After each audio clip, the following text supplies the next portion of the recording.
and her priorities when she got older. She wasn't going to go and become a stripper or, or become, a drug dealer or be, or work, as a, in a factory or something, because that just wasn't what was done like in her family. So nothing wrong with those career choices if that's what people want. But that was the culture. So her father had introduced her to this sort of way of seeing the world and this way of life. And her mother did too. Her mother was an educator, and that played a big part. So what I want you to consider is that you have to develop the kind of culture that you want your family to embrace. So if that means that the culture here is free, independent, Black wealth and Black financial security and everything else, we'll figure out what that culture looks like. And so that book the book I just wrote, The 10 Commandments of Black Economic Power, is focused solely on that. It's focused on the psychology behind shaping the culture so that building wealth becomes very natural. It's like a football team. Football team has a winning culture, then guess what's going to happen? They're going to start winning games. The other piece too is when you do all this, intentionality is important. You want to make a plan. I know I've talked about taking risks. I know I've talked about taking chances, but when you take those risks, there's a difference between, in finance, we call one type of risk to be an inefficient risk, and the other type to be an efficient risk, or what you might call a calculated risk. A calculated risk is perfectly fine. That's where you think it through, you make a plan, you minimize the risk as much as possible, and then you go out there and you take the leap. What are some ways that you can minimize the risk when it comes to getting off the corporate plantation and moving forward with your family? Well, a couple things you can do. Number one, you communicate. If you have a partner, you communicate with your partner and your family what this new life is going to look like, and kind of just see where everybody is psychologically. Also, being simple things like being married to somebody who has a stream of income, that right there reduces your risk, because then you have a financial backup plan. If you have adult children who can also participate in the household finances on some level, that helps also. Having savings in place, having some things paid down, minimizing the number of fixed monthly expenses, being very conscious of that. So maybe holding off on buying the new car or whatever it is you got to do. Pick maybe one major financial goal at a time and then pursue that one thing, right? So if your one thing is, I want to quit my job by September, then you got to put all your resources toward that one goal. It's almost like when with NASA, when the spacecraft is having trouble in outer space and there's an engine failure or something like that, they say turn off all the systems and put all the power toward the one thing, the auxiliary engine that's going to keep the spaceship floating. So that focus, that financial focus, I think is extremely beneficial. What else? Having multiple streams of income can be beneficial. So remember, when you quit your job, you don't have to quit right away. You can halfway quit, or you can divert. So for example, I've seen people go from a full-time job that occupied all their time and attention to a job with, say, driving Uber or Lyft, where they're able to study and work on their business in between rides, or maybe they do a part-time job, or maybe they just find a job that gives them more flexibility. All jobs are not created equal, and that allows you that space to go ahead and sort of position yourself for your next move, or if you can, create that side hustle, right? So remember, becoming a full-time entrepreneur or a full-time wealth builder on your own and making enough income to sustain yourself like you did before, that does take time. So sometimes that little side hustle, though, can do everything. The side hustle is beautiful because you may have the side hustle that gives you, say, $1,500 extra a month. Right? You're not going to be a millionaire off that, but that $1,500 a month, man, that's beautiful. That might be your whole, that might be all the rent for the month, or that might pay the car note and all the utilities. So all you have to do is pay the rent with your paycheck, which gives you more capacity to save money, or whatever the case may be. So ultimately figure out these little things, because when I left my job, I remember that I didn't immediately make enough money to replace the income from my job. It came in trickles and pieces. And then ultimately I got to the point where my outside income matched my inside income. The income from my job was equal to the income I made off my job, but the income off my job didn't come like in a consistent fashion like my job income. Job income, the same amount every 2 weeks, that's it. Whereas outside income would go up and down, and it would come from different sources, and it was kind of like riding a wild bronco versus riding a really tame horse. So making those plans, and then figuring out what resources you have available, what teammates you have, I think that's really important. Now, let's say that you never quit your job. Just remember the side hustle can be beneficial still because number one, it gives you financial security. Number two, it puts you in a position where there's a difference between working at a job because you have to versus being at that job because you want to. So if you have a position where you want to be there and you're financially secure enough to walk away if you want to, that's going to do a lot for your emotional well-being. Your financial state of mind is going to be very different because you're no longer a prison inmate. You're no longer sort of stuck as a financial slave. So start sort of, I think that should be the default culture. Here's what I'm going to summarize on, and I think my wife might be done. It looks like she shut her screen off, so I'll probably end up saying goodbye to you guys for tonight because we've been in here for a little bit. Okay, she's popping back in, so I think she might have a little bit more to say. What I would say is that one thing about Black people that has to shift culturally if we want to do well in this game of competitive economics is we have to sort of stop, we have to shift over our measures of success. In business, they call these KPIs or key performance indicators. Key performance indicators are data and measuring sticks that you use to sort of measure how well you're doing. And my wife asked me if we're taking questions, so yes, we will. Let's take a few questions, babe. Just a few. All right, so here's what I would say, right? So think about this, right? When you were growing up, a lot of your key performance indicators, measures of success, let's say if you're in school, it might be how good your grades are. Once you're out of school, it could be how good of a job you got, right? How much money you made from the job, how much prestige was attached to the job. And then also maybe key performers of financial success will be what kind of car you drive, what kind of house you live in, how much money you can spend when you go to the mall or go to the club or whatever, right? So these are bad performance indicators in my opinion. And I'll start with those three. There are others I could probably come up with, but these are the three I'll start with. So I mentioned, what was it? Grades, your job, let's just say income, and then material possessions. Okay. So if you so think of it like this, right? So let's say you're a pretty girl and you're looking for a man that has financial security, that's doing well economically. A lot of people resent that. They think that makes a person a gold digger. That's not true. If you read most biology studies, they will tell you that female species are typically attracted to males that can provide various forms of physical security, emotional security, and financial security. Sorry, guys, but that's just what I've been reading when I check the biology of it, particularly in what is called dimorphic species. Dimorphic species where the males are bigger than the females. The females want to be with the guy that's got it together. They don't want to be with the loser who's getting beat up by the other men. That's just not appealing, and it's not there, but it's life, okay? So ultimately, if you're looking at this in that way, a job and income, right? So I could go up to, if I'm a single man, I could go up to a girl who's not financially intelligent and say, hey girl, I make $122,000 a year. And if she doesn't understand me better, she'll say, wow, he's a great catch. Right. And you see that, right? How many of you have seen this where you see maybe a woman, she's telling her friend she wants to take on a blind date, and the man, and she says, well, what does he do? Oh, girl, he's a doctor. So you say, oh, wow, that's a good catch. That's good marriage material, right? And that's a little bit flawed because, him being a doctor doesn't necessarily make him a good catch. It means he might have a high income, but he could be a jerk, a terrible person. He might be a doctor. I've known doctors that were on drugs who had lost their license. He might be a doctor that's financially irresponsible, or a man that has a lot of money that just throws all his money away. Or a worse example might be like, I don't know, let's say a rapper, right? A rapper who made $1 million last year. That doesn't mean anything in terms of whether or not he's a good catch or he's financially secure, because he might be a guy who he might have made $1 million last year, but he might have spent $1.5 million on cocaine. So ultimately, you got to be careful about using things like income as a measure of economic success. That is not a good key performance indicator when it comes to your financial status. So let's say that this was my daughter and she came to me and said, well, what else should I look for besides outside of income? I'd say, income isn't bad. Income is beneficial, but income is the first step toward the things that actually matter. The thing that matters is wealth, right? Income is a flow. It's like water coming out of a faucet.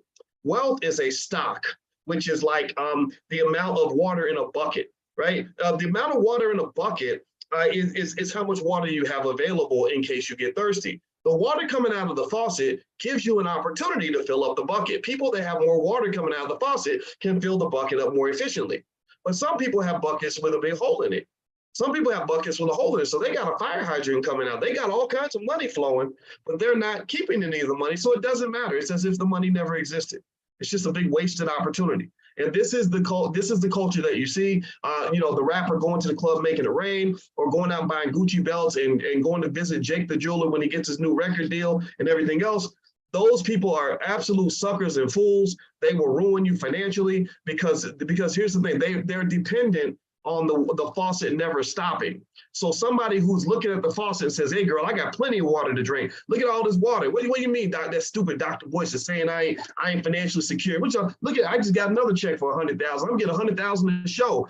Well, what if the faucet stops, you idiot? What if they stop sending you those big checks? You're done. You're done. You know why you're done? Because you've got a ton of expenses. You got 6 babies mamas, but you got 5 cars you're making payments on. You got 6 cousins that you're paying rent for. You can't make those expenses without, if the white man turns that faucet off, you're done.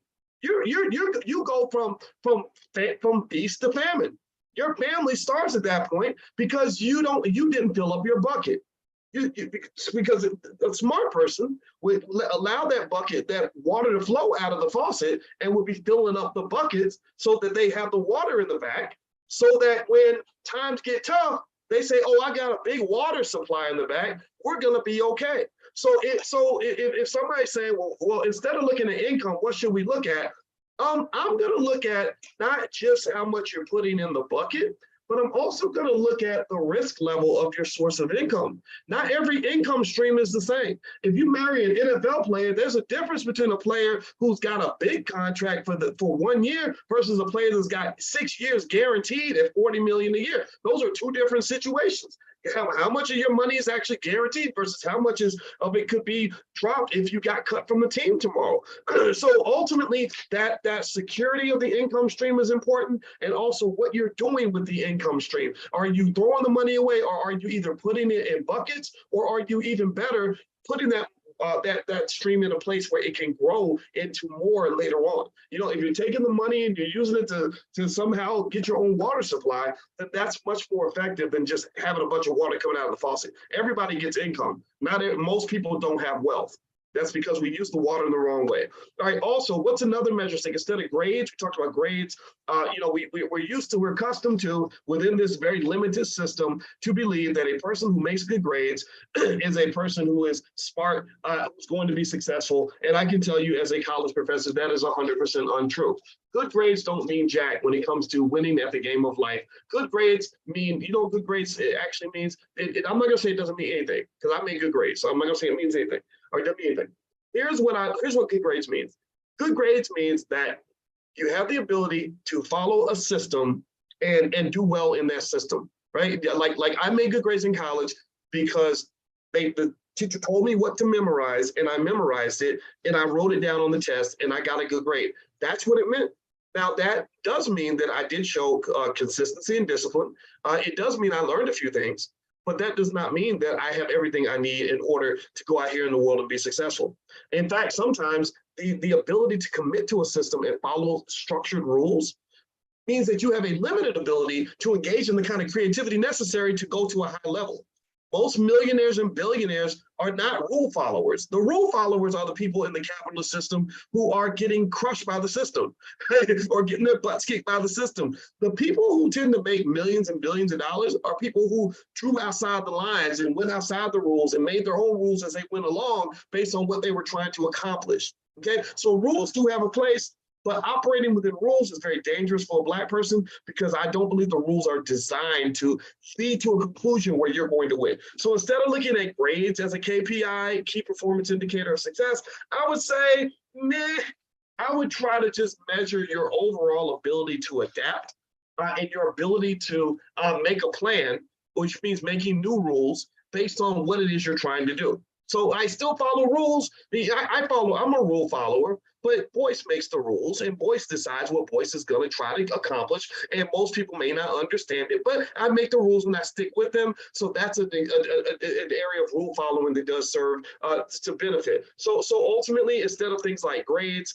or validation from a system, I would look at the ability to set a goal and stick with that goal. right? So maybe ladies, to go back to the analogy with the ladies picking a man, ask the man what his 5-year plan is, and then if you can't answer in a couple of minutes, then that might not be a good man to pick based on that criteria. And then 2, if he sets a plan, does he stick with the plan? You learn that from watching people. What is the connection between your words and your behavior? If he says, hey, I want to work out and get in great shape, but he never goes to the gym, that's not that there's a problem. There's a disconnect there. Or if he says, I want to be wealthy one day, and you say how, and he's like, I don't know, I'm just going to go get money, that's not a good plan. Saying I'm gonna get money ain't the same as actually having a strategic plan to go make money. And so ultimately, I remember talking to a kid one time, and I said, well, what do you want to be when you grow up? He said, I want to be rich. I said, well, how are you going to get rich? He said, I don't know. So I mean, if you keep that mind, so I told him, I said, you got to change that. If you keep that mindset, you'll never be rich. You can't be rich just because you say you're going to be rich. You got to figure out, like, where's the money at? How do I go get it? How do I make a plan? How do I execute the plan? Okay, so ultimately, I would say planning and execution might be a better criteria than things like grades or promotions or whatever. The third thing I would say, so the third area where people mistakenly identify people that are doing well financially, this is a bad KPI, is things like material possessions. That's a big one, right? If I'm a single man and I want to impress women, all I gotta do is show up looking good, smelling good, wearing an expensive suit with a fancy watch and some nice shoes, drive a nice car, they get me a real nice apartment, and then she's gonna think I'm doing well financially. That is a lie. That is a myth. You might be walking into a big financial trap when you see people that are spending the majority of their money trying to look fly. Most of the millionaires I know are not spending their millions trying to look good for you. Most of the millionaires I know, some of them look decent, some of them look raggedy. They're taking their millions and they're putting their millions toward things that are going to increase in value.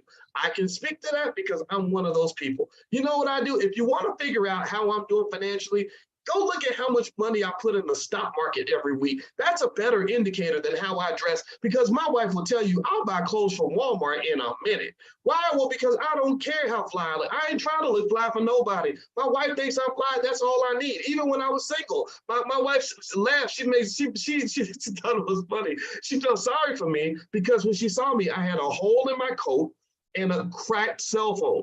And believe me, I was making good money when I had a cracked cell phone and a hole in my coat. I just didn't care.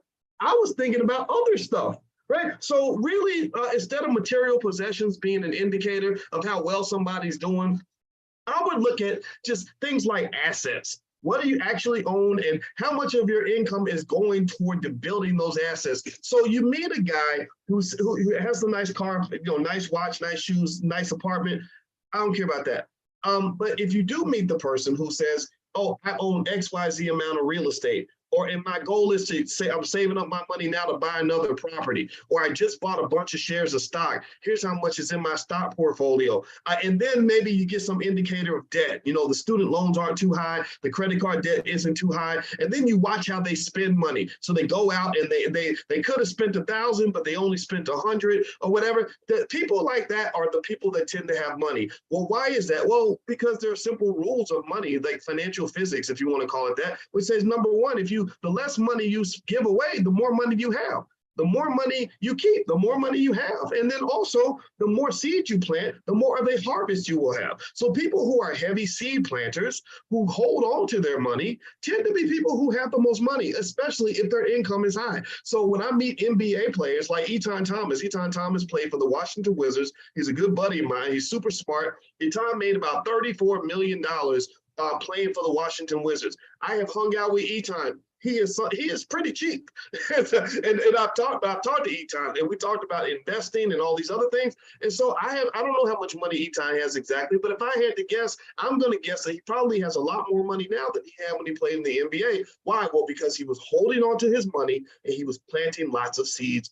That is an indicator of a person who's going to be financially strong and financially secure. And if they get an opportunity, they're not going to blow it. So So make sure you walk away from the flashy culture. Flashiness usually means that if you're not going broke now, you're going to be broke soon, especially if your income stream dries up. So those are a couple of thoughts there. Alicia, did you have something you want to say before? Because I'm done talking. I have said enough. Okay, I guess there we go. Here she is. Okay. Babe, did you want to Yeah. add to that? And anybody who has a question, if you put the question in the Q&A section, we can answer the question. I say we do like the first 5 questions, and then we bounce on that. Okay. We've been here 90 minutes so far. So feel free to put your question in the Q&A section, and we will answer the question.